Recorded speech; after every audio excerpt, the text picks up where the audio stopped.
It's a great pleasure to welcome you all here today for this panel discussion, which is about creativity as part of the Coiffured exhibition by artist Amanda Jane Graham.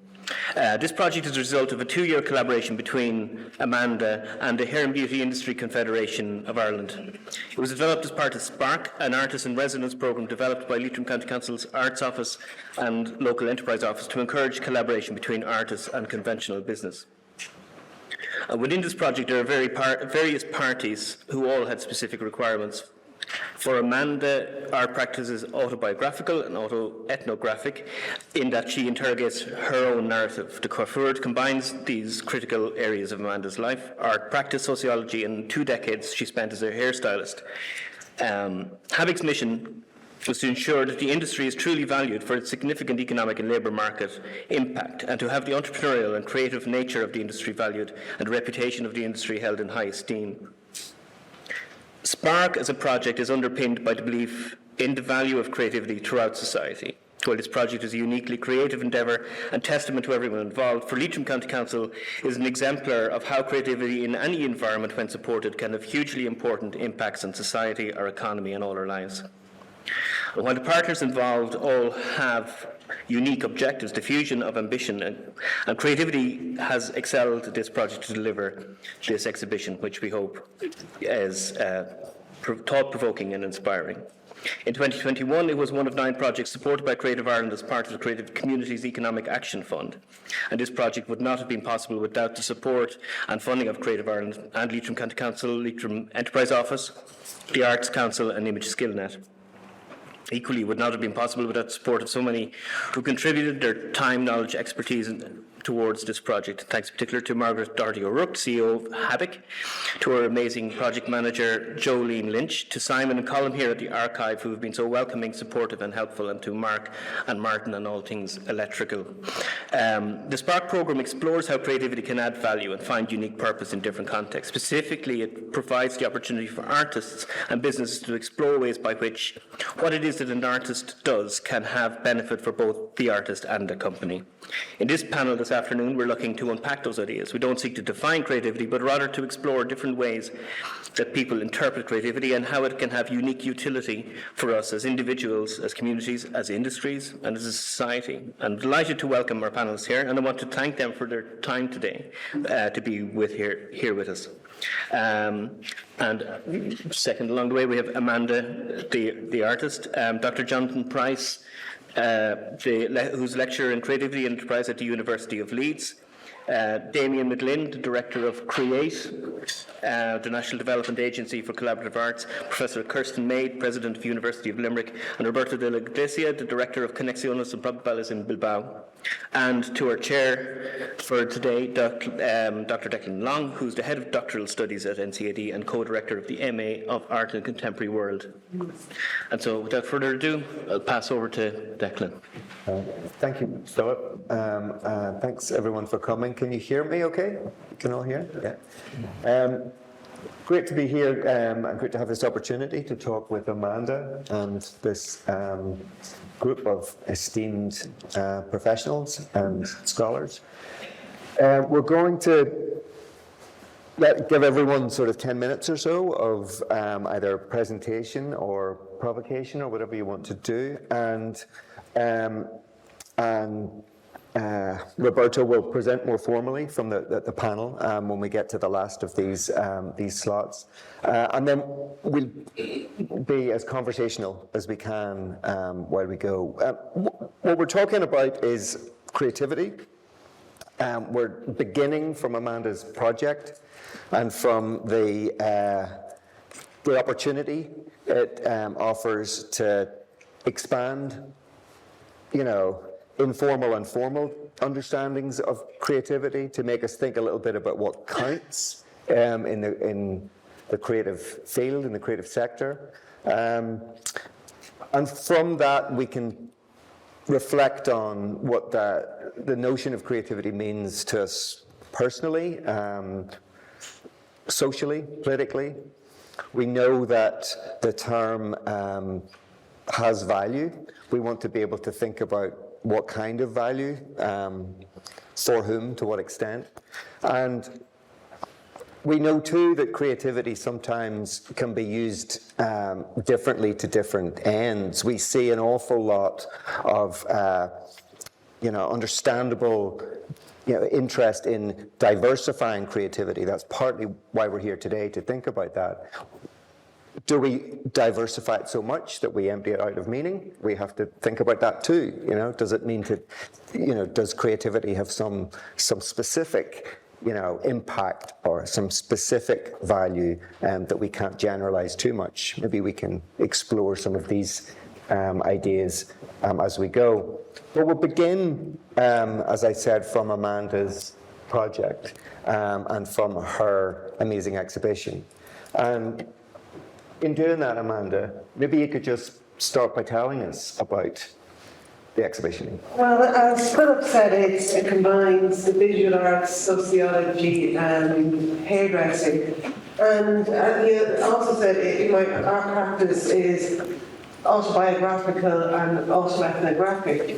And yet, at the same time, the 2 decades, so much, I've interrogated so many aspects of my life, from bereavement, serious terminal illness, and so many topics within has surfaced. But the 23 years I spent hairdressing never emerged. And I was always conscious that it had never evolved. But I couldn't force it because it would have been probably dreadful artwork. But so I had just come from finishing writing up an MNIT, and this residency came about. So I went straight from one into the other. So my sociological lens was quite sharp. So I began to approach the work from a sociological perspective. I'm looking at where, I didn't know where it was going to go, I didn't know how it was going to evolve, but I was just started, where did the stigma that I endured on far too many occasions come from? And I thought as I was thinking about it over the years, I thought it was kind of a circular reasoning, in that there was no beginning and there was no end. But I thought if I could use this time to burrow into it, I might be able to fracture it, and there might be some way of stopping it. So as I began to research a fantastic history that I was unaware of, just unfolded, and it was as if this professional history had been sidelined, because I felt that it was a superficial, frivolous occupation that could be just, it just wasn't credible, that was undervalued, and it was somewhat of an underachiever to do this, to be a hairstylist. And I quickly, in my research, learned that this profession is dating back to well established 3,400 BCE, and it wasn't primitive methods by any stretch of the imagination. The Egyptians were fantastic. This tomb was uncovered, and Merit and her husband, who was an architect and had designed 3 of the pyramids. And in it was her belongings, and 6 baskets of hair belongings, and quite advanced, that we still use today. It was hair extensions and her wave. It's the most intact wave to date, and it's in a museum in Italy. And the archaeologists that discovered it couldn't believe that he could still smell the coconut oil from the hair products. And so not only is human hair still a big part of hairdressing now, but it has a professional heritage for over 5 millennia. And they not only knew about the products, but they knew exactly how much to use for this way to last for eternity. So then the next aspect of it was working hairdressing to 2000 BCE, and she was working in Queen Edward's hair, and it's limestone leaf. And again, it's unfolded. This is in the Brooklyn Museum. But Professor Joel Better writes that hairdressers had a very beatified, its held status in Egyptian society, and they were priestesses, and this was a cleansing ritual, and hair equipment was carried in processions. Where did it all go wrong? As I researched, hairdressing was then brought into a guild, and women's hair was kind of done by ladies, and it was kind of quite elitist and done in chambers and in private chambers. And men's hair was done in barbers. The more creative barbers, because men's wigs were fantastic and magnificent and flamboyant and real status symbols. And the more creative barbers wanted to break free of the guild because the guild was so restrictive and curbing their creativity. So they broke free of the guild. And in around the 17th century, a play was written, I can't remember the author, but it was kind of a satirical play about the effeminate barber. It really didn't get any traction. But as hairdressing, and in the 18th century, as we're breaking free of the guild, along comes Marie Antoinette, who was just such a cheerleader for ladies hairdressing, and allowed her hairstylists to be creative and put no blocks on them, and the reach was so ostentatious and so extroverted and extravagant and flamboyant, and she really was, she was so influential and an influencer for ladies, because so many aspired, the aristocracy aspired to be like her, as did the aspiring middle classes. And so they created a demand for the profession. But at the ladies' hair was still being done in the private chambers. So the play came along, another play was published, which referenced the one of 100 years ago about the effeminate male hairdresser. But rather than rejecting it, they really embraced it because not being attracted to women or not interested in women allowed them creative freedom, that they could work within the ladies' chambers without any hassle or aggro, and they could work free and they could be as creative as they wanted. But they were interested in women, and they weren't really believed. So they upset the male aristocracy because it was frowned upon from their husbands even to enter their female chambers. But yet, the hairdresser was there spending hours doing hair, and they weren't really trusted by the aristocratic males who were paying the bills. So as the crop faders, didn't do many favours either, as 2 pence of flour and didn't see every hairstyle. So crops were fading, and tenants were paying the rent, and this had a knock-on effect on the middle classes. And the hair accessories were gemstones and diamonds and pearls and ostrich feathers, and they were really, really expensive.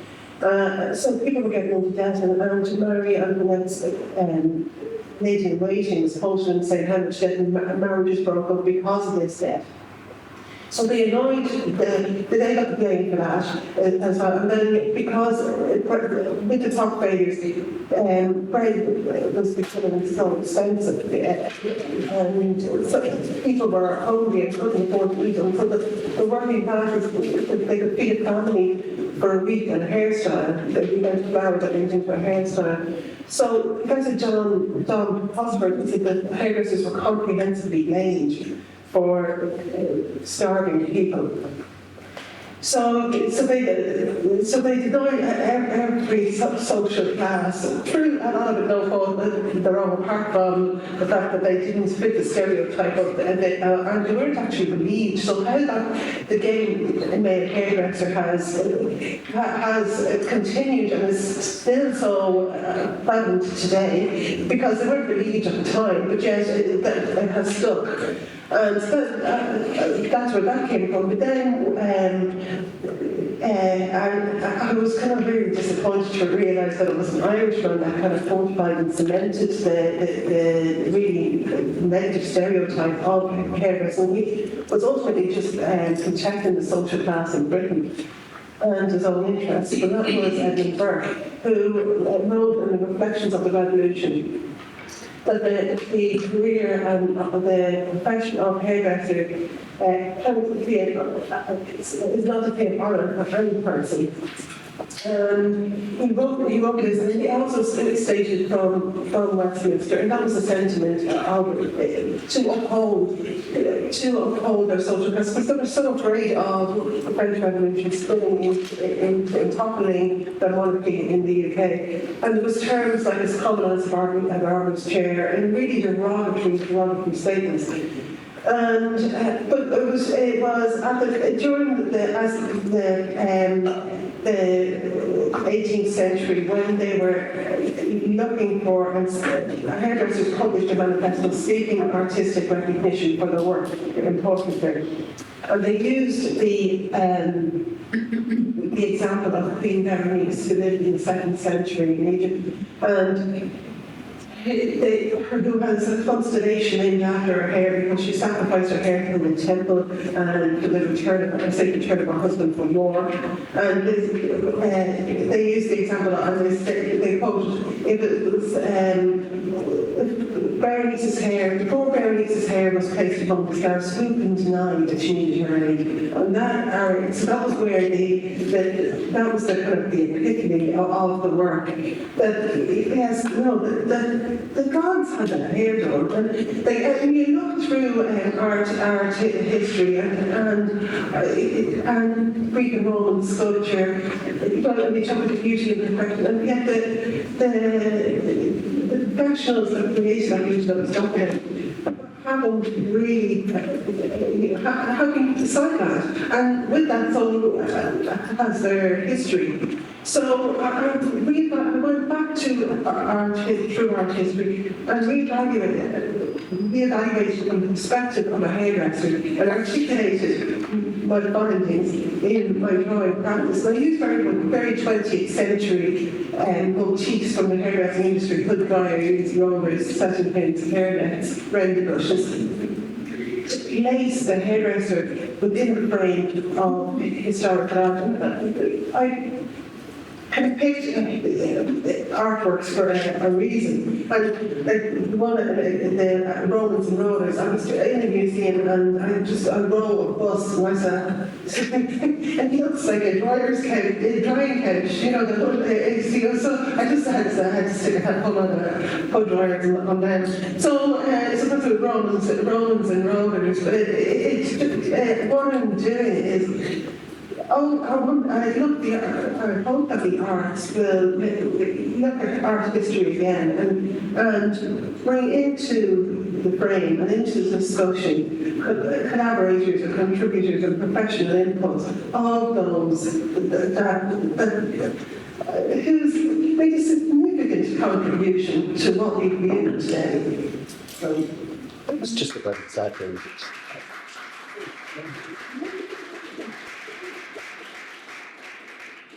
I don't think anybody in this room has had as good and succinct a history of hairdressing as that. And we should all really, it's a shame you didn't put us all under dryers, given the way we're lined up here. Amanda, thanks so much for that. And I think everybody looking at the exhibition will now begin to see the exhibition expand even more in our minds, and our sense of the significance of the subjects expand. Jonathan, if we could turn to you next to either follow up or to take it in a new direction. Well, it's a terrible thing to have to follow Amanda's amazing exposition, so I will take it in a slightly new direction, I think, because the title of this is Inside Creativity, and I just wanted to offer one or two kind of thoughts on creativity. I'm one of the token academics on the panel, and I don't want to lecture people on theory. And the other thing I don't want to do is to start talking about definitions of creativity or trying to take us there. There's lots of events that do that, and they're mostly dry as dust and never actually reach a conclusion. But I do want to say a couple of things about the way that those definitions sometimes get used, and ways in which I think that we have to beware of some of those uses. And Amanda's work in this exhibition does raise some historical points, and it also raises, of course, because of her background, some sociological and I think political points as well. So I'm going to try and put those in a little bit of context. A couple of limitations about how creativity gets used then. We often find that the word creativity, especially in policy, goes alongside the word innovation. They get used in the same breath, creativity and innovation, creativity and innovation. And they almost become conflated as if they're the same thing. Innovation being very much about the new, about breaking new ground, about leaving the old things behind, about finding the different solutions. And I think that policymakers are often quite obsessed with these ideas because they have this idea that creativity and innovation, whatever these things are going to find the magic solutions for things that they don't really quite know what to do with. So we have this kind of particular push, which comes from a political direction. There's a writer on creativity that I use in teaching quite a lot called Chris Bilton, who talks about a couple of the approaches that we can think about in relation to creativity. Is that Chris Burton? Bilton. Bilton, sorry. And one of these is around the idea of divergent thinking. So divergent thinking is that kind of innovation-themed stuff. It's about thinking outside of the box. Divergent thinking is about breaking with the old, about going across that new ground, being quite informal, sitting outside of structures, and actually becoming quite consistent with the sort of myths of genius that we might associate with artists. You know, the idea that they're always kind of rule-breaking, transgressive, and having these great flights of fancy that takes everything to new directions. And this becomes part of the public perception of what creativity is. But Bilton also talks about the idea of convergent thinking, the thinking that has to deal with the systems that we inhabit every day, the thinking that is able to deal with the idea of constraint. And for most artists, in fact, constraint can be an extraordinarily generative kind of idea. The idea that we might actually have to have a relationship with tradition. And Amanda set out the fact that, hairdressing as a creative form sits within this 5,000 years of tradition, and that some of these techniques that go back are still very much in use, and they're being combined with the new things. And Bilton's point is that while we think of creativity popularly as this kind of divergent idea, actually people who have to work creatively need to be able to inhabit both spaces.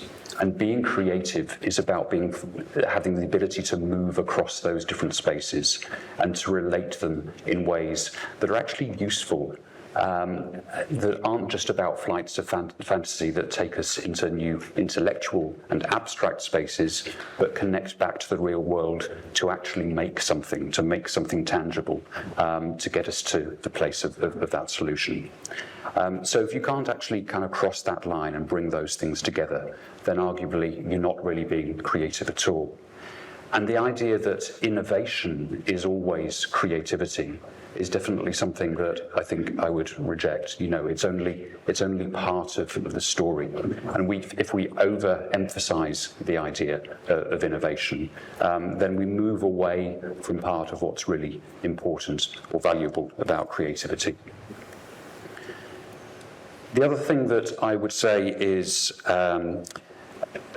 something we need to be wary of is when creativity just gets talked about as kind of a trait, a characteristic, a skill set, a competency for a set of people, which we might think about as innate, or we might think about as something that can be trained, and we can have debates about those things. But actually, is there a bit more to this than that? I would suggest there is. I'd compare the idea of creativity with the idea of leadership. We sometimes talk about you can think about the difference between leaders and leadership, for example. And there's some very dated theory around leadership that just talks about the traits of leaders and these kind of magical qualities that leaders are supposed to be. And that quickly becomes very class-bound, it quickly becomes very gendered, it quickly becomes quite racialized, it becomes extremely reductive.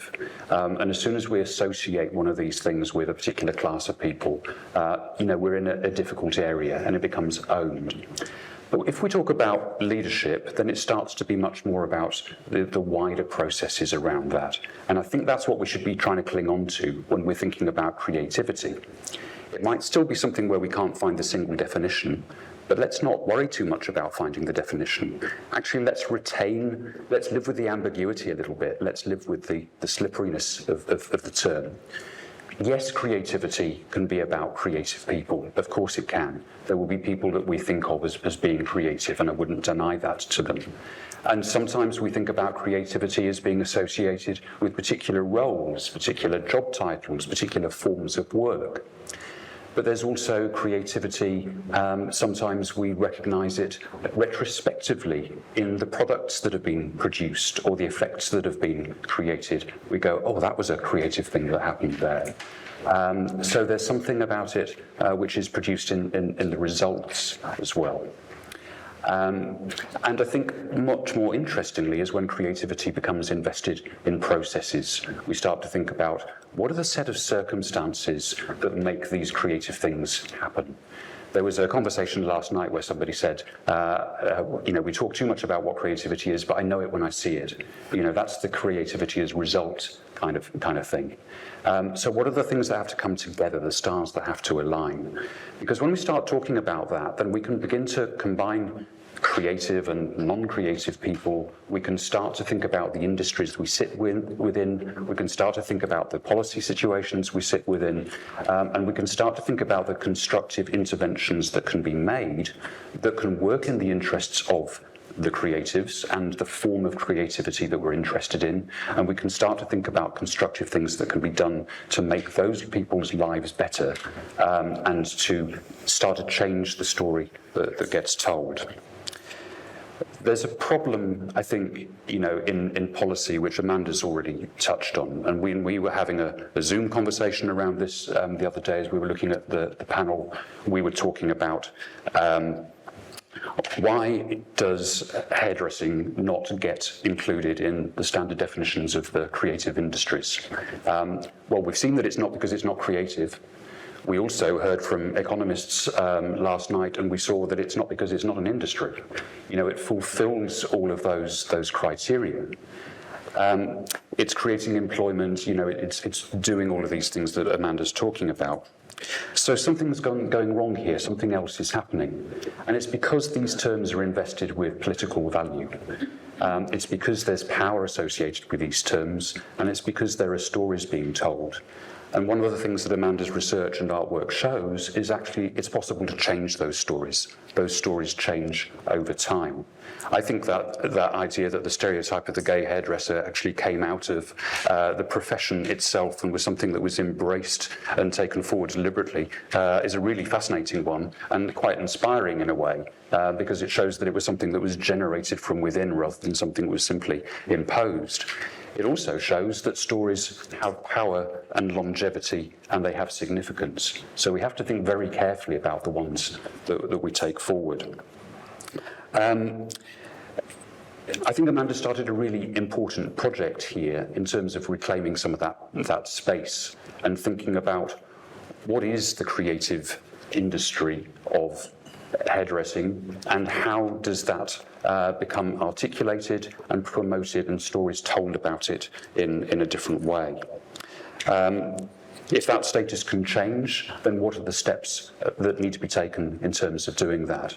And I think it involves people taking up the baton that's now being held out and saying, what kind of art form, industry, business do we want to be that takes ownership of its own creativity, that owns the fact that it brings together the convergent and the divergent ways of thinking in a way that perhaps the policy isn't quite so literate with. You might actually be ahead of the policy in this, and it needs to kind of catch up. So it's about taking those stories and being the creative industry you want to be going forward from this point. We'll leave it there for now. Thanks.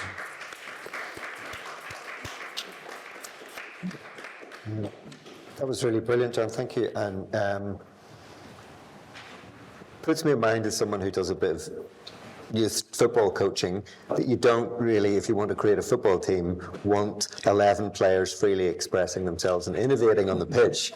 You want some imaginative free thinkers and some steadier heads, right? So that convergent and divergent thing is there in that kind of group situation. Terrible analogy, I'm sorry. No, it's good. It's good. Yeah. Damien, can we turn to you as the director of an organization called Create? You have a particular, sort of burden and opportunity around creativity. Well, tell us what your position is and your response to these positions. Yeah, happy to do that. So we're called Create. We might not have been able to afford the extra signage to go with creative, so we've just stuck with Create. Interestingly, some of you may know we're 40 years old this year, but when Create was set up in 1983, it was known as Cafe, and it was set up by a group of artists, and Cafe stood for Creative Activities for Everyone. So that was actually the origins of the organization. As you heard earlier in the introductions, we are the National Development Agency for Collaborative Arts. And again, that's something that I think has evolved in those 40 years. That when it was set up, I think a lot of the artists that would have come together to try to form this network would have considered themselves community artists. This was 1983, and this was kind of a really emerging field that would have been, suddenly kind of not booming, but artists were taking more of an interest in this kind of field in Ireland and in the UK as well. But over those 40 years, things have evolved for us and for the sector, and I guess a lot of people wouldn't necessarily use the words community arts anymore. We call it collaborative arts. People also call it socially engaged practice. So that's the kind of field we're in. And I guess the way the practice has evolved in some ways has been about moving away from the idea that might have been quite prevalent in the 80s when you would have had a community artist who specialized in sort of parachuting into a place and usually finding a bunch of poor people who needed to be rescued and improved by an artist somehow. And there was a lot of obviously very good intentions in all of that, but it was very sort of paternalistic in its approach, a bit patronizing in how people were engaged. So when we talk about collaborative arts nowadays, it's very much about the idea that there are these professional artists who come with certain skills and experience, and they bring that to a project with a community. And we talk about communities of place or communities of interest. So you could be a profession of any kind, say. But the idea is that you collaborate as more as equals, and that you each bring your expertise, your own experience, and your own creativity. So it's recognizing, I guess, that idea that everybody is creative, and that's something I've kind of always believed and spent a lot of time arguing that point. I find it strange you have to argue that point in some circumstances, but just the idea that we are all creative, we tend to express it in different ways, or some of us express it more than others. Some people have maybe limited opportunities, or they face more barriers of being able to express themselves as fully as they wish. But it's got to be kind of recognized as something that's quite inherent in all of us. As my own sort of anecdotal field research for a lot of my life, I've tested this, where if I give a blank sheet of paper to a 4-year-old, none of them have ever turned around to me yet and said, well, I'm not very creative, sorry. It just doesn't happen. So something happens between the age of 4 and probably around 14. Something happens in your teenage years, and I think a lot of this could probably be connected to our education system, that it gets kind of beaten out of people that you shouldn't do this because you're not good at it. And you'll be aware, certainly in Ireland, the idea of being talented or being artistic at that point is quite narrow. And I guess to to link it to, my own, I'm following Amanda's lead of kind of recognizing your own journey and your own experiences. When I was about 8, I could draw Super Mario very well, and that impressed my 8-year-old peers. So they all said that I was great at drawing, and they would ask me to draw pictures for them. But I couldn't understand how they couldn't do what I did, because I just copied these drawings. But anyway, that started me on a trajectory where everybody around me started to say, oh, he's very good at the art. And every Christmas, your aunties and uncles would give you colouring pencils and painting sets. It was sort of being forced on me that it was like, he's very artistic, this one. But it was just doing something that was natural to a child, but people around you started to say, you should pursue this. And by the time I got to secondary school, obviously the art teacher thought that I was great and, you should keep doing this. But other people in junior cert were told, oh, you shouldn't really go and do art for the leaving cert because you're not going to do well. And it was pretty much down to whether you could draw or do something reasonable with clay, and that was about it. Certainly in my school in Tala, that was the full extent of it. But nobody ever sort of checked to see, could you dance, could you act, could you sort of sing? There were so many ways that you could have been creative, but people at that point were sort of told, it's not for you. You haven't met the required threshold, so you have to stop now.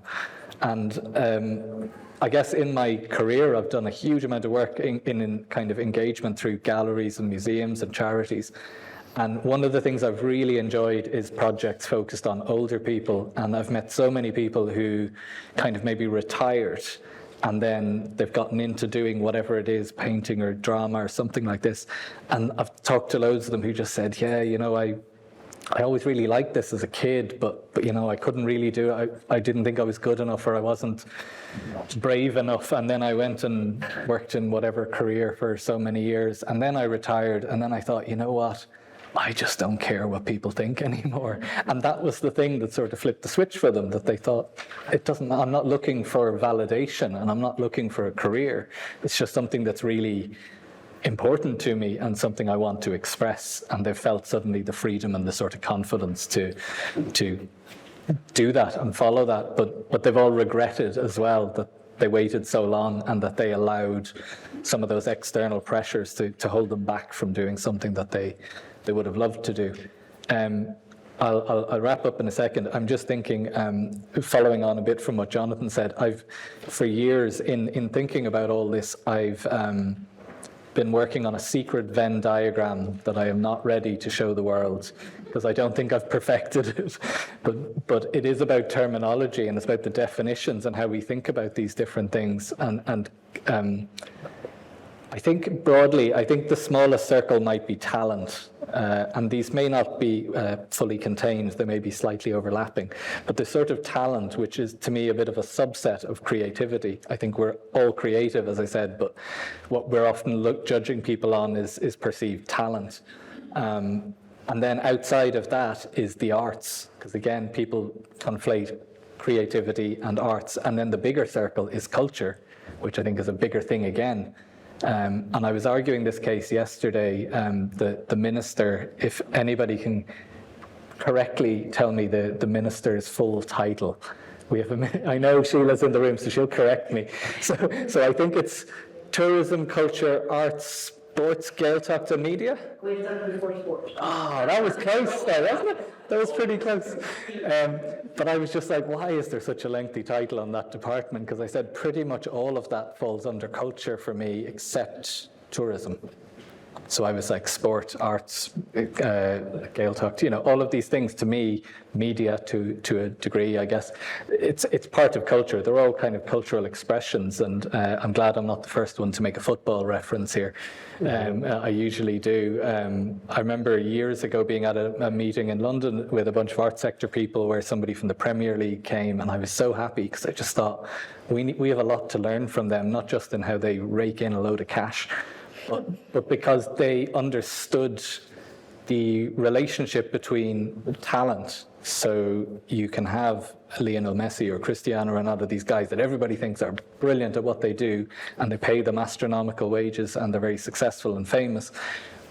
But they understand the relationship between them and a bunch of middle-aged people playing five-a-side in the park on a Sunday.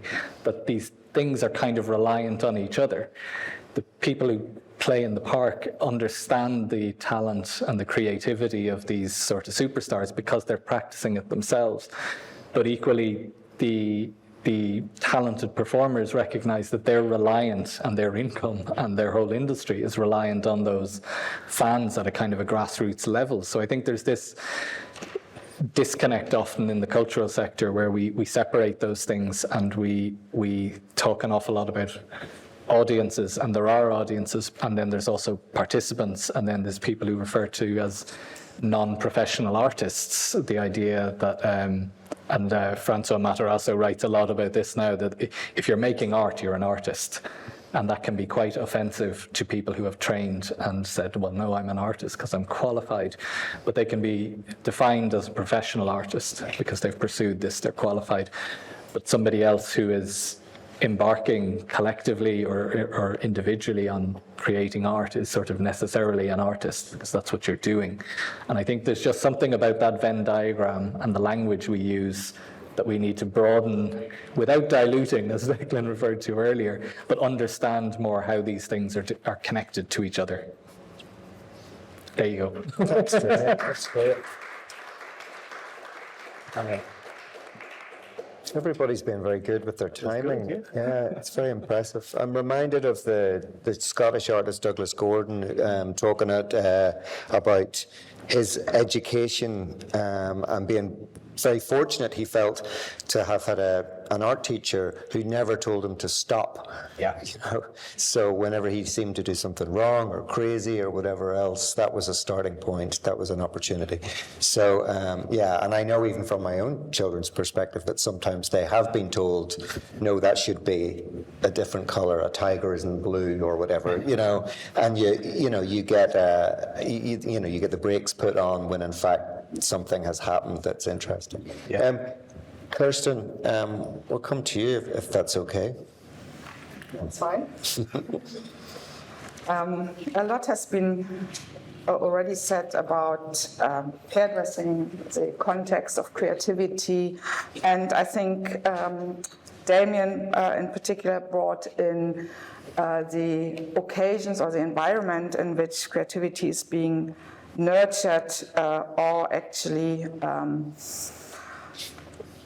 reduced. And so I operate my argument on the basis that everyone is creative. I support that completely, but I do think that our education system has a lot to answer for by driving out creativity. And that starts at primary school, and it starts through the focus on the knowing what, rather than the facilitating of strategies for learning. And I think we all have discovered how necessary it is to learn throughout the lifespan. It has been emphasized in terms of the incredibly disruptive world of work that we're finding ourselves in, but also I think the disruptions that we're increasingly experiencing to our ways of life. All of that has been put under significant question marks. So I want to go back to, first of all, to creativity. For me, key ingredients of creativity are inquisitiveness and the imagination and the ability to make critical judgments, to make decisions. And I do think that we need to create learning environments in which we enable children, students, adults to let their inquisitiveness flourish, to ask questions. There are no stupid questions. I know this is a good saying, but I do think there's a culture where certain questions are permitted and other questions are sanctioned. That is the first step to take the asking of questions seriously. That has been professionalized, and John Maeder used that very nice phrase that the purpose of art is the making of question, to ask the pertinent questions, to disrupt the status quo in order to then embark on a journey of discovery, like Amanda has done with her project on the history and the status of the coiffeur. I think that has to be nurtured from kindergarten onwards by moving away from the siloed imparting of knowledge towards a much more integrated project, problem-based or challenge-based learning, where different knowledges and skills and experiences are acquired by identifying and addressing an issue, and where the passion for that process of discovery, for the learning that's involved, is integral. But it also means that we rethink of how we assess the progress of learning or meeting the learning objectives as this pedagogy tells us, because we actually award regurgitation of knowledge. We don't necessarily know how to avoid risk-taking and dealing with failure. And if we could find a different way of assessing learning outcomes, because we learn more from failure if it's not a blame culture, but if failure is being made productive in order to identify better ways, I think that would help a lot. And I would say that that is actually an imperative for primary, secondary, and tertiary education. So I include the universities in that completely. And why is creativity such a value? And apart from it climbing the rankings of the Economic World Forum's report on the world of jobs, where creativity jumped from place 10 to place 3 in 2016, I think it was, amongst the 10 essential soft skills that workers should have. It is now, I think, on place 5. I think creativity has increased in value for a number of reasons. First of all, we are here in a post-industrial society where the production of intangible assets, copyrights, brands, patents, content, and so on, has overtaken the manufacturing, the production of goods. So with that emerged the creative class. To come back to what you said earlier, Jonathan, and Richard Florida termed that over a decade ago, the emergence of the professionals that deal with the creative jobs.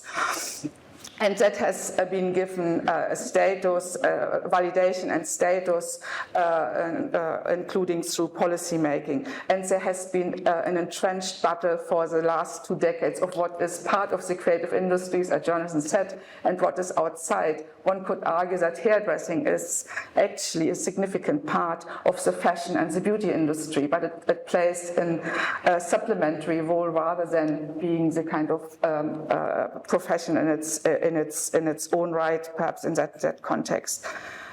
Secondly, we have seen an increase in the cult of the individual, and how does an individual distinguish themselves from the next one? It's through accessorizing the body through fashion, through hairstyles, through if you look at the development of tattoos, fascinating, absolutely fascinating, so that we actually stand out from the masses, but it is part of a kind of intensified focus on the individual that we have to recognize. So there's not just a desire for creativity, it's an imperative of creativity, as Andreas Reckwitz, who wrote on about the invention of creativity in 2012, has very persuasively argued.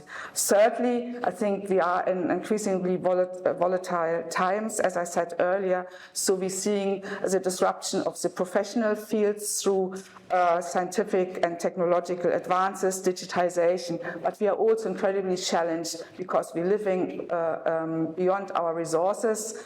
We have rapidly declining planetary health we are facing, we have climate change, and we have the impact of climate change we are dealing with. So we have to find ways of actually changing the ways we live. And I would argue that requires individual and collective creativity to recycle, to find new ways of dealing with our material environment, to recycle, upcycle, reorder, reassemble. And I would actually say that creativity plays a significant part of adaptability. In terms of, and I come back to the university now, in terms of educating the graduates for the future, we have to move away from the job-ready graduates. We have to develop graduates, and one of my previous colleagues, Breon McGrath, talked about preparing students for life, where we have to prepare them for an uncertain future, where they have to reinvent themselves 7, 10, 15 times over, because the continuous careers upwards within the big enterprise is, as we all know, a phenomenon of the past. Professional fields change. Professionals have to find new opportunities and engage in new career paths. So the portfolio career, the project-based work is very much on the increase, and that actually requires the self-determined learner who are aware of their own resources, who are aware of their networks, who can creatively reassemble parts of their experience and their skills to adapt to new situations. So creativity in a utilitarian way has actually become a key ingredient to prepare our students not for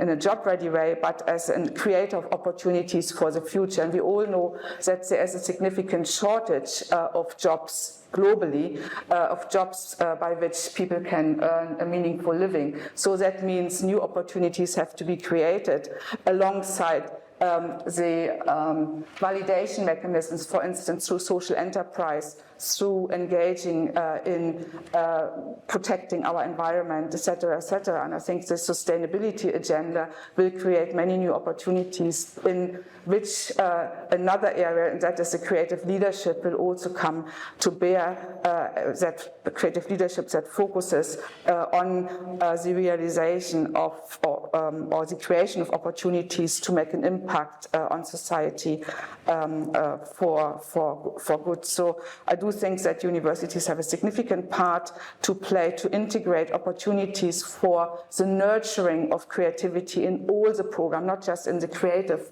subjects, which are also heavily contested.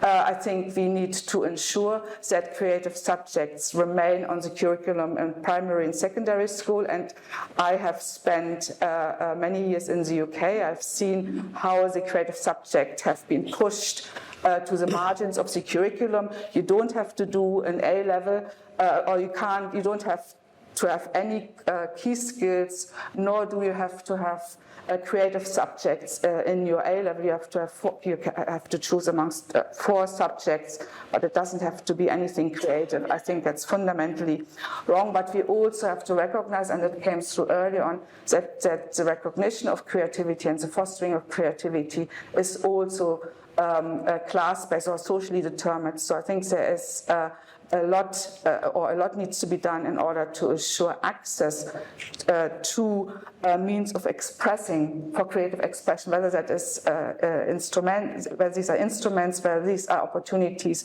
to work in the visual arts or in the performing arts, through schools, through universities. So the co-curricular and the extracurricular activities also require support. And I say that as now a university president, I think that is invaluable, that students, no matter what subjects they have chosen, have the opportunity to engage in activities that actively challenges their imagination, that nurtures their inquisitiveness. So I don't really want to talk much about the recognition of professional creativity. I want to talk how we can nurture creativity in the act of learning and as part of our life practices. And I stop here. Great, thank you. I think you're on time, but I forgot to put the timer on that time, so it sounded about right. We're going to move to Roberto now in a second. I want to just have one little thought bubble before we move on. Maybe we can all come back to this in a few minutes. But are there ways, and we don't need to answer this now, are there ways, do you think, where a sort of rhetoric around creativity can be sometimes damaging or politically questionable? You know, are there ways in which a sort of instrumental application of certain notions of creativity might be a distraction from something, or might be, a manipulation of something that has been born out of genuine kind of creative work and creative thinking, but brought into another sphere with different intent? Maybe that's something we can, we can think about in a moment. But we'll go to Roberto, and I think Roberto's going to show us something here. So thank you. Okay. Good afternoon. Thank you for the invitation, and I'll try to share with you our experience in my poor English, but I'll try to get you can understand my presentation. Okay, we have had different perspectives about creativity, and I want to put the focus in how arts and culture, what is the role of arts and culture in strategic processes of business transformation, how to introduce artists and creators and creative people in business to get innovation and to get transformation. Okay, we are placed in Vitoria-Gasteiz. It's not in Bilbao now. Vitoria is the administrative capital of the Basque Country in the north of Spain. It's a medium city. It was a European Green Capital in 2012, and everybody knows Bilbao and San Sebastian, but Vitoria exists inside, but exists. In Conexiones Improbables, we seek to make the arts, culture and creativity transversal motors of change and transformation. Then we say that we work for a creative economy and with different kind of services. First of all, we innovate in the cultural and creative sectors. We help the cultural and organizations to be more innovative. We develop creative and innovative territories. We work with different governments and foundations to develop creativity and innovation in different fields with a territorial perspective. We make our sectors more creative and innovative. That's the origin of our name, Improbable Connections, because we cross arts and other disciplines, but mainly arts and cultural disciplines with other sectors. And we provide training on cultural and creative management, open innovation and entrepreneurship. Okay, then we work from boosting the creative sectors to innovate the way other sectors are innovating. We want, through arts, culture and creativity, to innovate the innovation, to innovate the ways to innovate. Sometimes it's not easy to understand, but we live in a territory in a very industrial area with hard industry, but very conservative region, and we need to change the way productive organizations and social organizations are boosting innovation. We are partners of European Bauhaus. You know, we are part of the first group of official partners of the European Bauhaus, a European initiative that are looking for a more sustainable, inclusive and beautiful Europe. And beauty is a right. I remember an experience in Mexico, perhaps in the discussion I can talk about it with hairdressers in poor areas. That is very, very interesting. And what is the context we are living now? We want to get a more sustainable, inclusive, and beautiful Europe. But what is the context? Apart from surviving by offering good products and providing good services, social and economic organizations are basically looking to respond to an urgent sustainability, facing the digital change and progressive intangibilization of economy, to create new shared meanings, internal and external, with different audiences, to develop new spaces of relationship with customers and audiences, to generate excitement at all times and places, and to generate experiences. Who are the experts in at least the last four items? People from arts, from culture and creativity. We are the experts. Then we can put a lot of our knowledge, of our skills in the things the world are needing now, and as well. A lot of digital giants are in the arts peripheries, and we have an ethic view about sustainability that could be very important in the changes we need to provoke in our world. On the other hand, the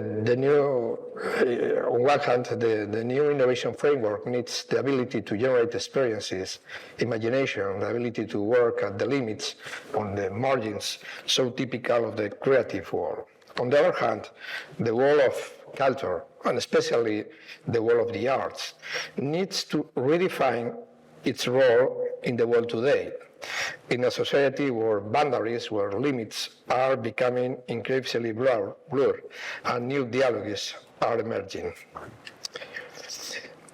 For us, innovation is applied creativity that generates value. Then it's not enough imagination. Without imagination, it's not possible creativity. But it's not enough creativity. If we want to get innovation, we need to make applied creativity to add value any place, any people.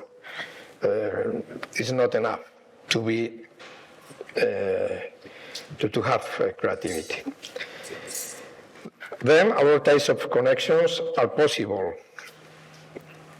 In my experience, I started in 2005 introducing artists in companies looking for innovation. It was my first experience, and the name of the project was Divergentes. And during 3 months, 10 artists were working with 10 companies around San Sebastian with different projects. The results had the 4 works of art, and it was a success project. But we did a question about the project. What is really what needs a company? Need more works of art, or the artifacts is only a way to change, to innovate, to transform their own company? Then, in 2006, we start with other perspective. The results of the Disonancias in Disonancias project were not artifacts, were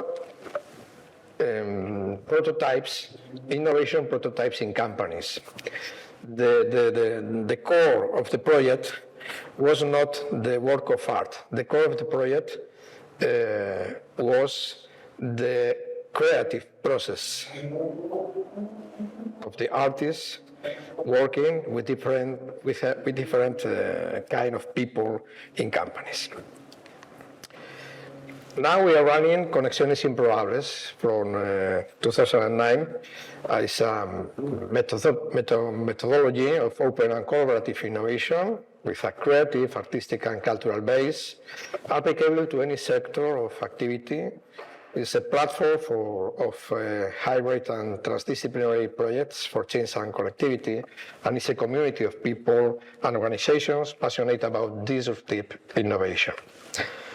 Really, we are a consultancy that promotes in different contexts exploratory and co-creation processes aimed at innovation, collaboration, and transformation of people, organization, and territories, working with arts, culture, and culture-based methodologies. We want to cross disciplines. We want to break down barriers between disciplines.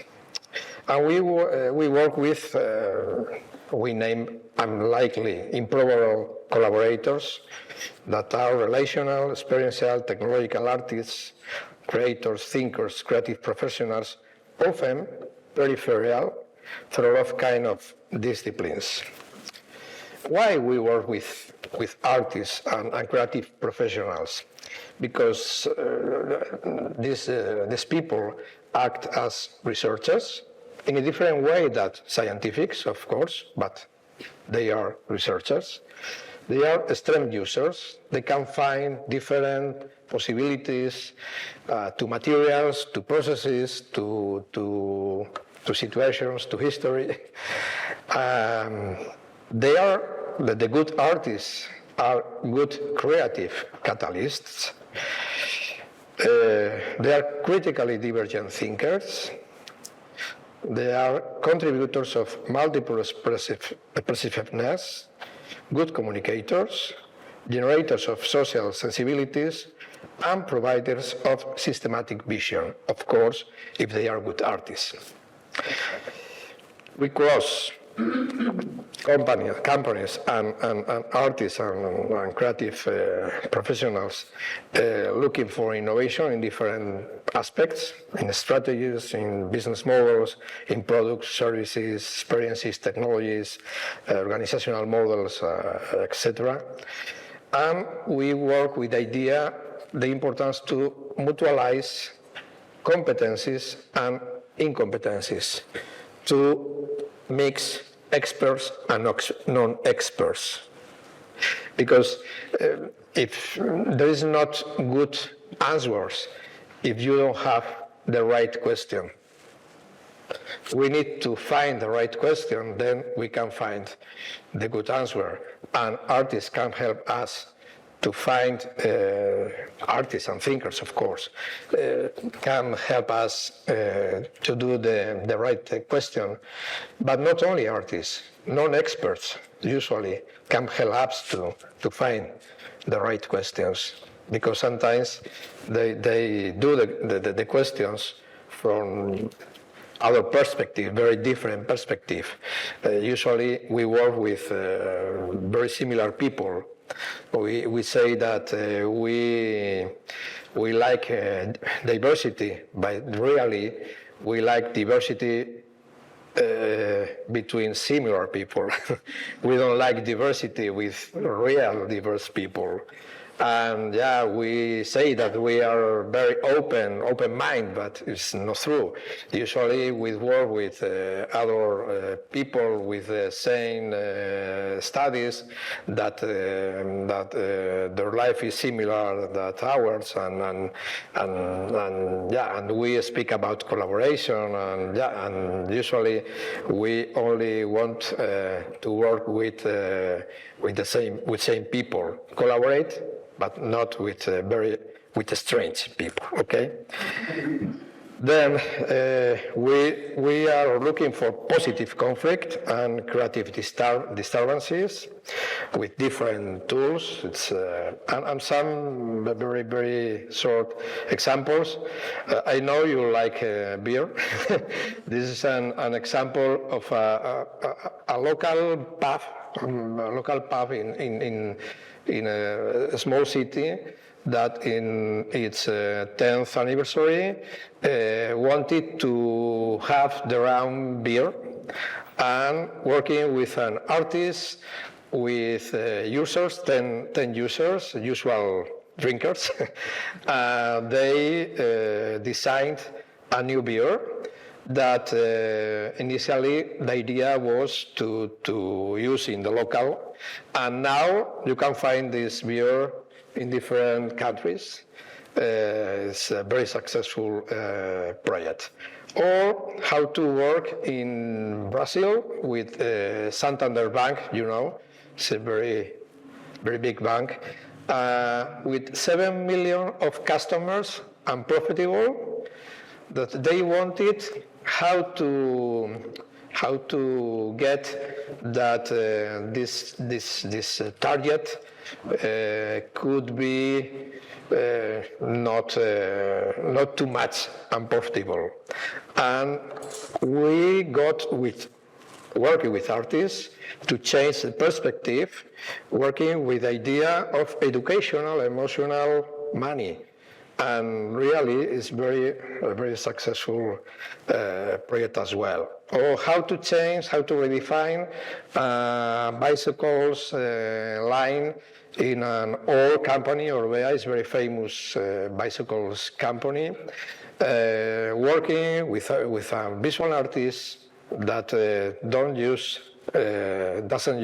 bicycle, with users, not users, distributors, different parts, in a collaborative way, how to change, how to innovate in a collaborative way. And other examples, for example, Pernod Ricard winemakers, how to develop the innovation culture in the company, with a project, industrial self-espionage,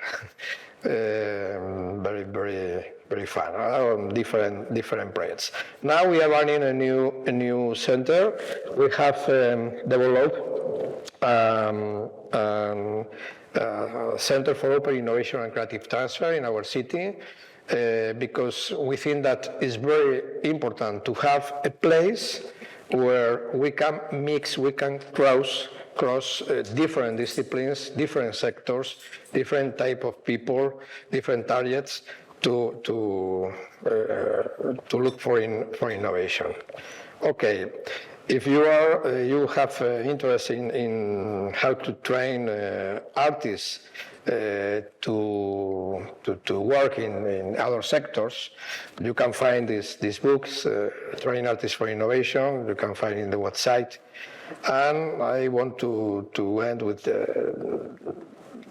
to put the focus in the real potential of the relationship between different people and the importance of mediation.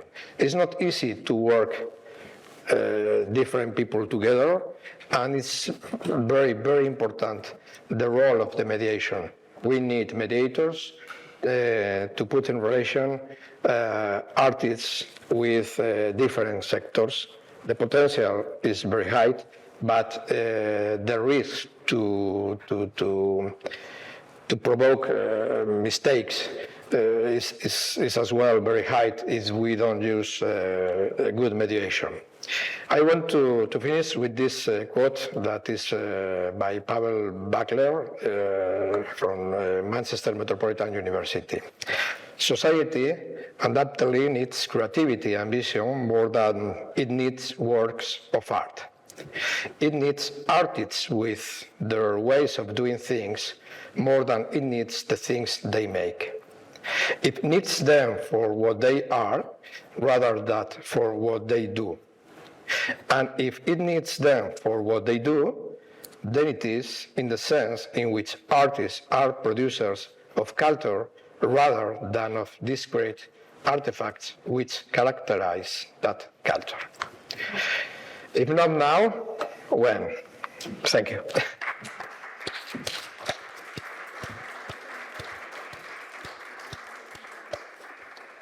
Thank you so much, Roberto.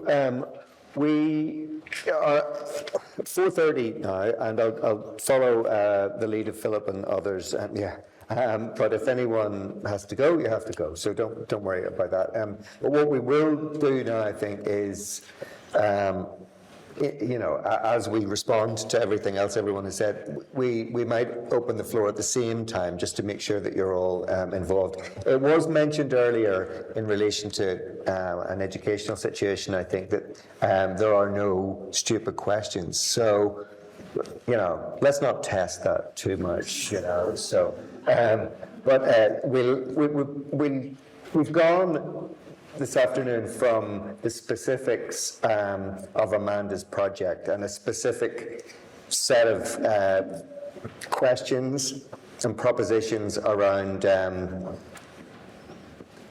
creative industry that isn't necessarily correctly characterized as a creative industry. And we've gone out from that into the history of those issues and more broadly into questions about creativity and its applications.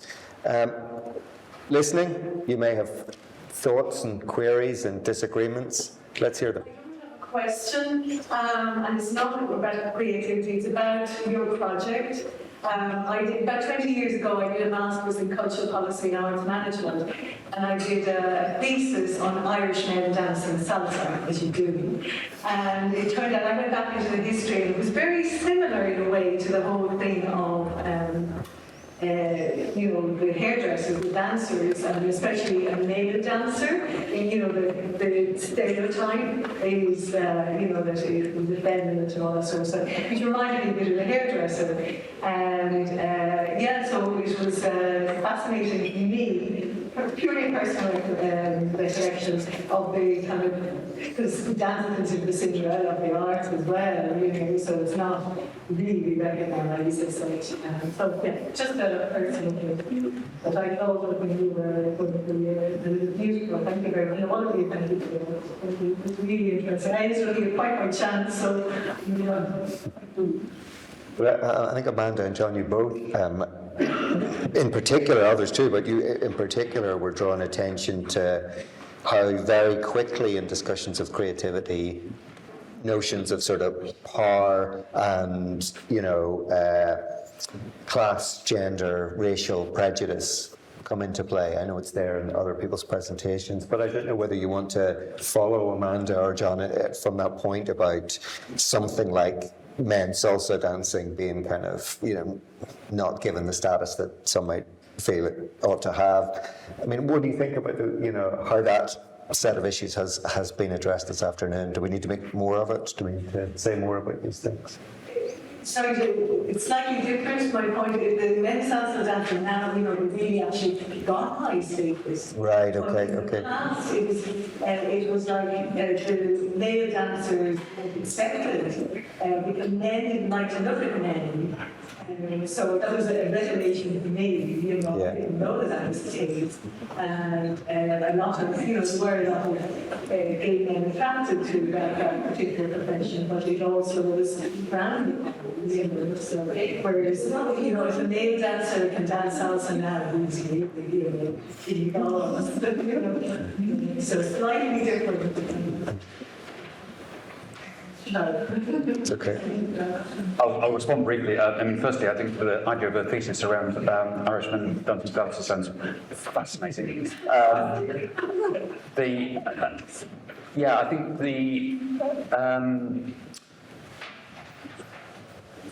the idea of the idea that Amanda's raised really about the history, I think, of hairdressing and of kind of revealing the hairdresser who's behind some of these other arts, works of art, and who's kind of been hidden there. I think it's a really important thing in terms of that old phrase of how do I know where I'm going if I don't know where I've come from? And what Amanda's done is given a very clear sense for this profession of where it's come from.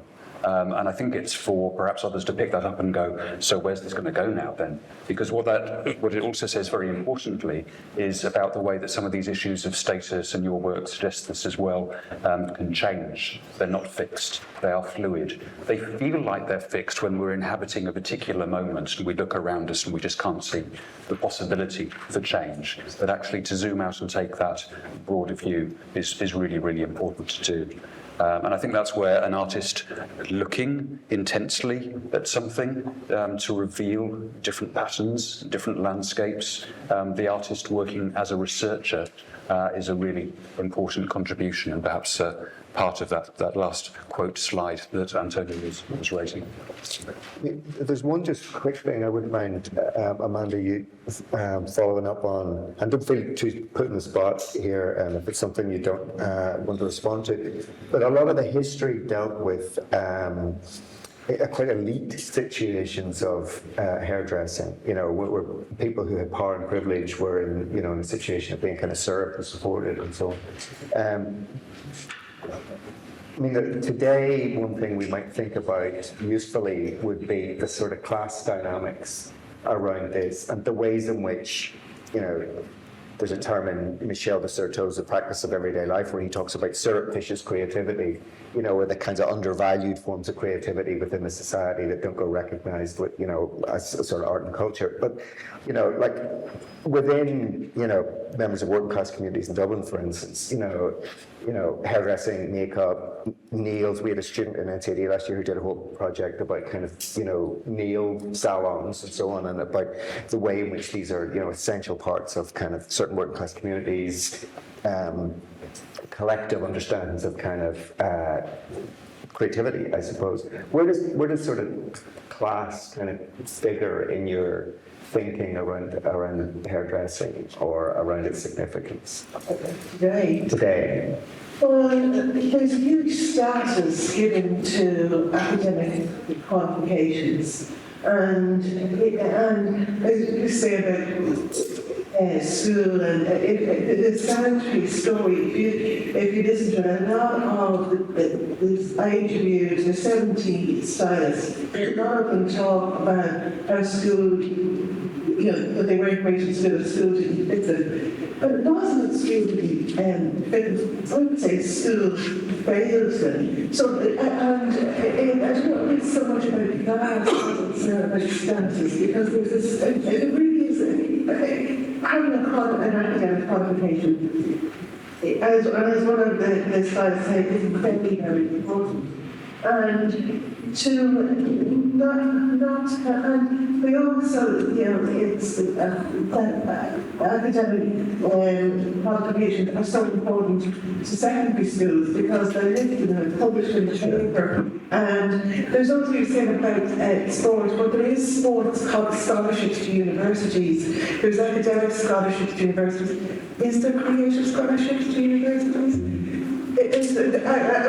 Thankfully there are, but it just feels like that those skill sets are just not legitimised within the education. But there's and it's only kind of now that that there's an apprenticeship coming on board for hairdressing, and again that goes back to policy too. But it is happening now.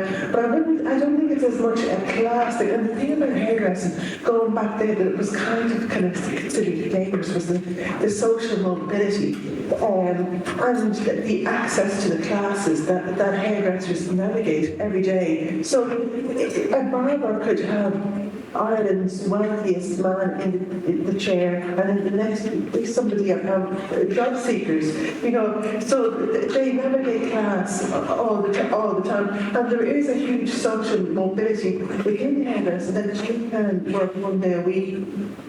Or you can have numerous salons. So, but I don't think it's any longer class, but it's about status, and it just is a career that is undervalued, and it has been, and it's wrong. And there's other careers that are undervalued too, but it is discrimination to consider your career or your career choice superior or better than anybody else's. I mean, that's a dreadful thing that happens all the time. So I think it's more so it's kind of social status than it is. I mean, last night Yvonne spoke about how that's internalised, and hairdressers who employ lots of people don't see themselves as entrepreneurs. That was spoken about last night. So again, I don't think it's. And even what was funny, I kind of thought, I chuckled to myself. One of the speakers spoke because I've always kind of think that hairdressers are poorly paid. That is not true. And then one of the speakers said that, oh, I see you bought a hairdresser's car, which was a BMW. So it doesn't. Kind of these colliding myths, So yeah, I don't think it's really a class thing, but it's more status.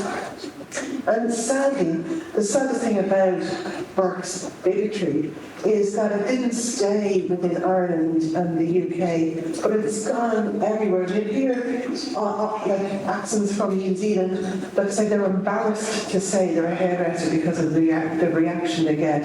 And they're asked, do you own a salon? No. And there's nowhere to go after that. And you go back to the rituals and the status that hairdressers held of beatified status and these kind of religious precepts, rituals. Professor Emma Charlow writes in the Secret Life of Hair that, and she's looking at how human hair navigates the globe, and it's such a big industry. But that in India, where hair is sacrificed, and seen as a kind of a religious ritual, and hair is shaved as a pending ritual, but barbers in those temples hold really low status, and it's not until those barbers, they don't need to be occupied status, but we need an equal one. Until then, there's an awful lot of work to be done. But I would argue, Amanda, that it is a temporary situation, because with the development of artificial intelligence and so on, we will see a significant reconfiguration of the professional fields. What we are seeing at the moment, you're absolutely right, a complete academization of society. Ireland has 60% access to higher education. It's being driven also as part of the knowledge economy, that we need a highly skilled workforce who can generate knowledge. But increasingly, artificial intelligence can take over some of the data collation and evaluation of data and so on. You will see that the professions that deliver the service on the human being will be re-evaluated. I think we will see that in the health system, that is at crisis point because it hasn't been valued. And I do think you will see that in terms of the personal services, hairdressing, fitness training and so on, because these are part, and hairdressing is an absolute absolute essential part also for mental health. We have seen what has happened during COVID-19, where there was no access or very limited access to hairdressing. Yeah, I'm not joking. I think it is really part of one's identity, one's well-being, and for some an absolute essential ingredients for the mental stability. So I think we are in a temporary situation, and there will be a gradual process of reevaluation and of a redrawing of line, and it depends also on those, I would argue, powerful lobbies that drive the new paradigms through and the validation systems that come through it. I'm not necessarily convinced that it has to be the academic status. I think we have to evaluate the academic status in the set of all the disciplines and areas of human activities that we are dealing with. Yeah, it's like legitimizing creativity, hopefully, fingers crossed, Yeah, but where and when starts the social consideration of a job? For example, hairdressing. I think that taxonomies and languages are very, very important. For example, fashion and gastronomy. Years ago, we didn't the same importance in fashion and gastronomy. For example, now gastronomy is considered a creative sector. We in Basque Country, we are proud with our gastronomy, and if you want to eat in San Sebastian, it's very expensive now, because gastronomy is top. Okay, but if, for example, if we consider hairdressing into fashion sector, could be different. The social consideration about this job, because we think about hairdressing as a usual job, not a very glamorous job. However, it's a creative work. It's a creative job. Then the taxonomies we use are very important. For example, if we analyze the different taxonomies that we use in creative sectors, there are a lot of sectors that we don't find. And this is an example. The classifications, the taxonomies, the language we use to present the different practices is very important to change minds, to change the perceptions for jobs. And I insist that in our context, years ago, nobody talks about fashion, and now we have a lot of new different designers and dealers, of course. And of course, we eat every day, and we had good products and good gastronomy. But now it's not only an industry; it's an essential part of our culture and our creative sector, and not only here, or not only in Basque Country, in different parts in Peru, for example. This is the most important creative industry in Peru is gastronomy now, and I think that it's very important how to link in this case hairdressing with fashion or with other creative sectors, Of course, I agree with the artificial intelligence, with the quantum computation, and other things that we don't know well. The human profiles, the human jobs, the real human jobs will have a great perspective, because we need, and I think that beauty is as well a human right.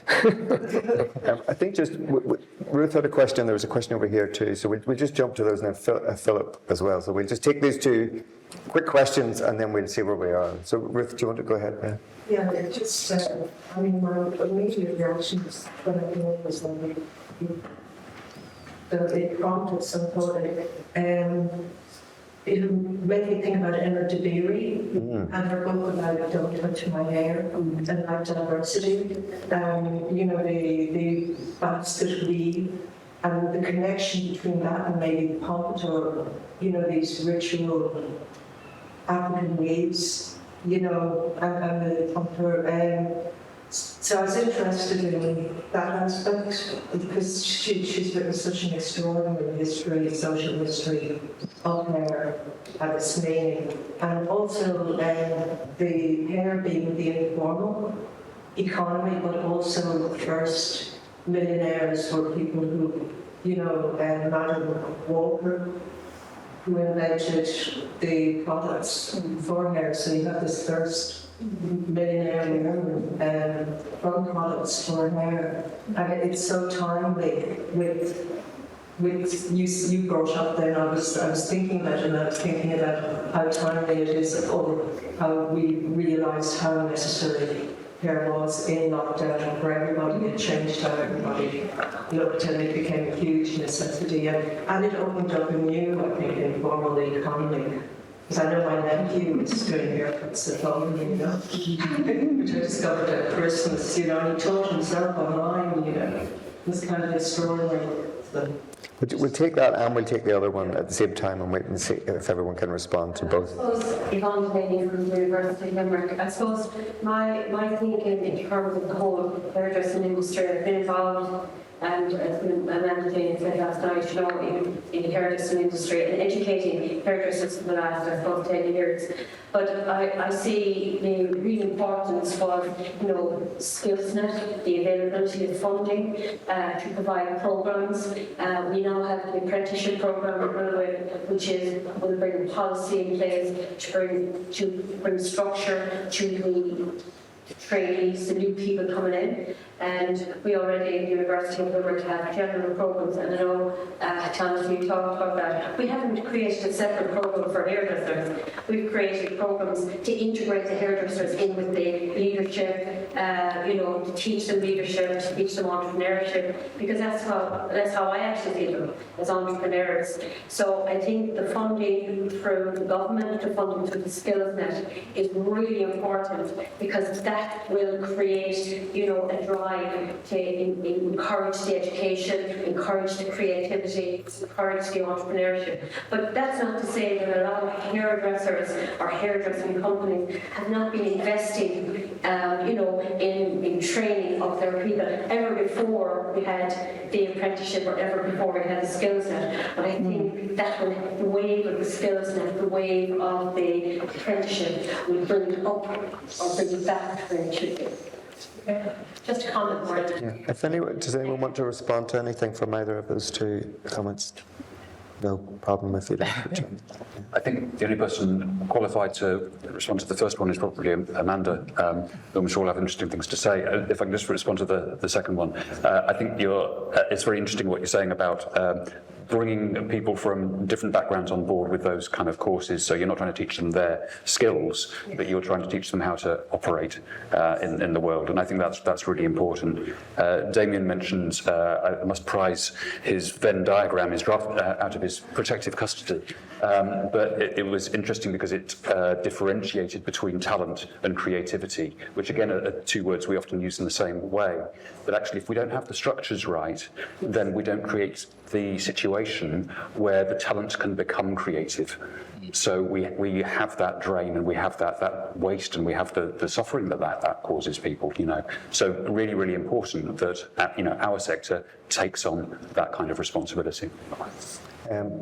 Philip, you wanted to come in? To just refer back to sort of a couple of things that Jonathan and Damien said, that John, you introduced much of divergent thinking to do with it, and then you mentioned about sort of 4-year-old trying to type of move to wanted to, and the 14-year-old not, because in a way sort of your divergent becomes very, you don't want to be different, you want this conform and be very convergent in your thinking until you're 65 and you'll give it whoever had one. There seems to be sort of really unfortunate thing at that period from sort of 40 to 65 when arguably you can have more, the greatest impact on society in the world or whatever, that you're not having that way of thinking. You missed out and then it comes back to us at a point, you know, and why is that, or why does that persist for so long?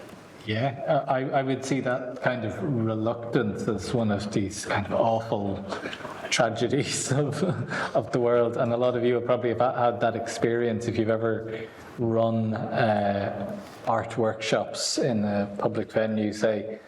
I always found it very strange that you'd advertise something that you can come and get involved, and the vast majority of people who turned up were parents with children, and they just sort of went like this and went, off you go there now and busy yourself for a bit, and they'd all stand at the edge of the room like this. And so I'd go around and aggressively sort of say, sorry, no, this is not a spectator sport, get in there.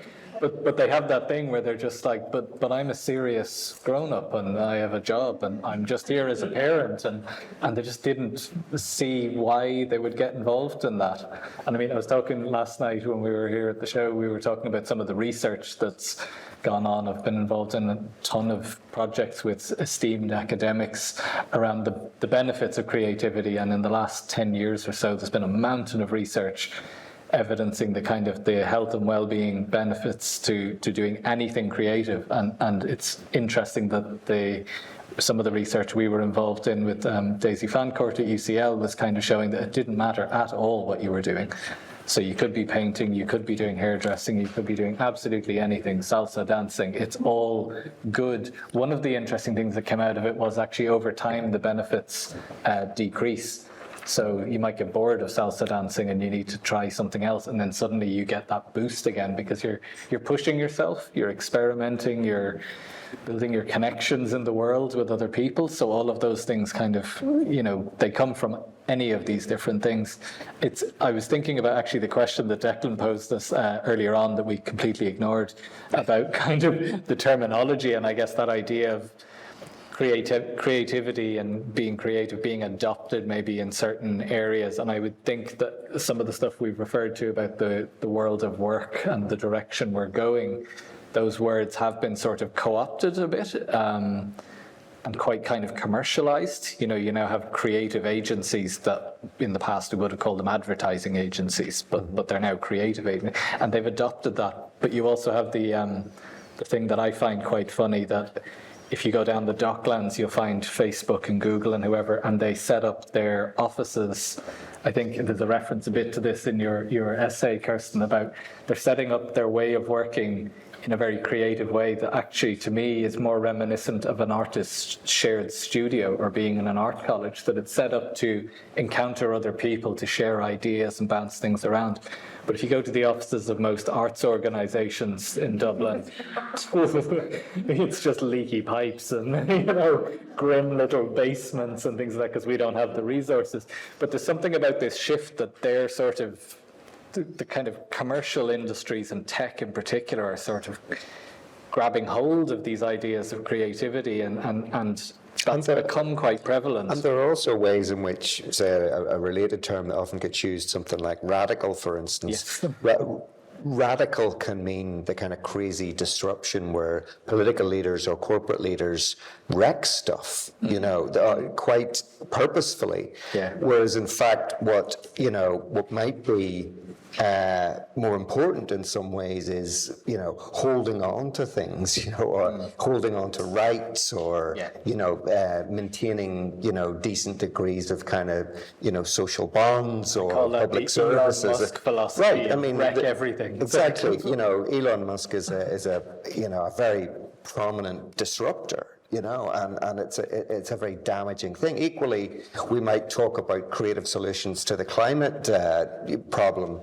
Essentially, there's one solution, like we all consume too much and too much is made. But nobody wants to change that, so we come up with geoengineering solutions that are creative to try and kind of affect the environment. But the solution is not a creative one, it's a simple one. Stop making and consuming so much, because the earth can't sustain all that.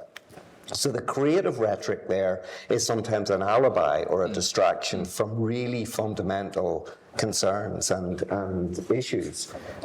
So, you know, in some ways, this is what I'm thinking about, the points at which the creative is appropriated. There's a book by Robert Hewison that I'm sure some of you might have come across, which is about the 1990s New Labour and so on in Britain, about the way in which a rhetoric of creativity started to be used around, you know, things like kind of the erosion of public services or the transformation of education and I mean, and a lot of it is negative and regressive, but it's given a language of positive change. So I suppose that's what I want us to. It's why I distinguish between innovation and creativity, because a lot of that Elon Musk stuff you're talking about totally fulfills the criteria of innovation. Yes. But it's predicated on the belief that all change is good change. Yes. But actually some change is destructive change. And if we want to talk about creativity, then we've got to balance things in quite a different way. And not all innovation is not very good. Yeah. We need the ethic dimension in the transformation from creativity to innovation. What is the ethic dimension? Where is?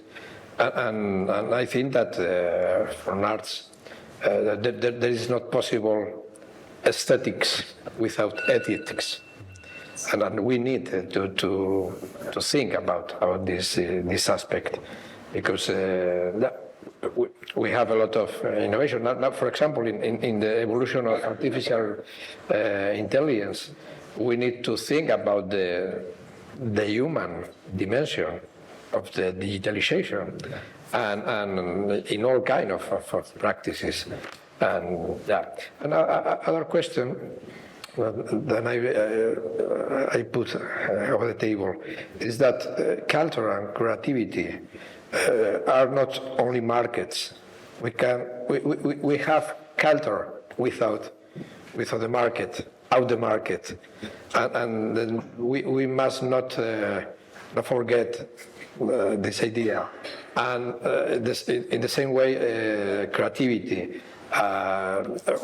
You can find creativity in all sectors, in all people.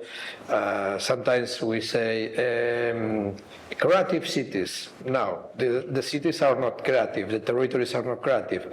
Creative are or not people, and all kind of people. Then it's very important to work in develop creativity, of course, in education, in all levels. For example, in the STEAM projects, most teachers are looking how to improve the knowledge, the scientific knowledge through arts, but they don't consider arts in the same level that science. We need to play with both in the same level. Arts is other way to generate knowledge. Yeah. It's other way. It's a different way, but it has the legitimacy to provoke knowledge as science, engineering, technology, etc. Absolutely. And Philip, I imagine we have to wrap it up now. I'd say we've probably been creative enough with the timekeeping. So there may be more to say or think. Maybe if you have particular queries, you can sort of corner the panel on the way out. But thank you all for your patience and interest. Thanks to the panel for really interesting presentations, particularly to Amanda, whose work, if you haven't seen it yet, please take time to look at it, maybe come back again. Thanks to Philip Delamere and everyone involved in organising the event today. So, yeah, thanks very much.